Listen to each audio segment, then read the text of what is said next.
क्या आप जानते हैं माँ पार्वती ने महादेव को पाने के लिए क्या किया था? प्राचीन समय में माता पार्वती ने अपने पहले जन्म में सती के रूप में जन्म लिया था। वे राजा दक्ष की पुत्री थीं।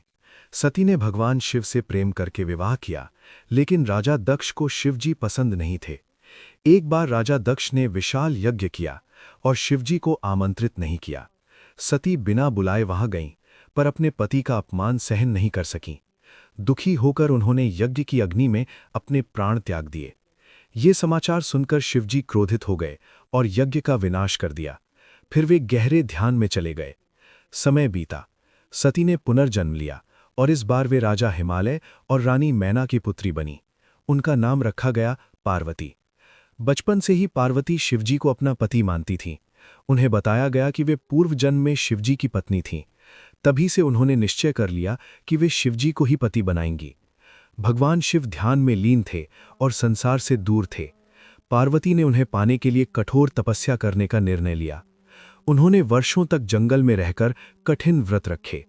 कभी केवल फल खाया, कभी पत्तों पर जीवन बिताया और अंत में कई दिनों तक भोजन जल तक छोड़ दिया। उनकी अटूट भक्ति और समर्पण से देवता भी प्रभावित हुए। देवताओं ने सोचा कि शिवजी का विवाह आवश्यक है, क्योंकि भविष्य में एक दैत्य का वध उनके पुत्र से ही होना था। उन्होंने कामदेव को भेजा कि वे शिवजी का ध्यान भंग करें। कामदेव ने पुष्प बाण चलाया, लेकिन शिवजी क्रोधित हो गए और अपनी तीसरी आंख खोल दी। कामदेव भस्म हो गए। फिर भी पार्वती की सच्ची भक्ति देखकर शिवजी का हृदय पिघल गया। आखिरकार भगवान शिव ने पार्वती की तपस्या स्वीकार की और विवाह के लिए तैयार हो गए। विवाह की तिथि तय हुई। देवता, ऋषि, गंधर्व सभी बारात में शामिल हुए। शिवजी की बारात अद्भुत थी। उनके साथ भूत, प्रेत, गण और नंदी थे। शिवजी का रूप देखकर माता मैना पहले डर गईं, लेकिन जब शिवजी ने सुंदर रूप धारण किया तब सब प्रसन्न हुए। हिमालय पर बड़े धूमधाम से विवाह संपन्न हुआ। ये दिव्य मिलन शक्ति और शिव के एकत्व का प्रतीक है। शिव और पार्वती का विवाह हमें सिखाता है, सच्चा प्रेम धैर्य और तपस्या मांगता है।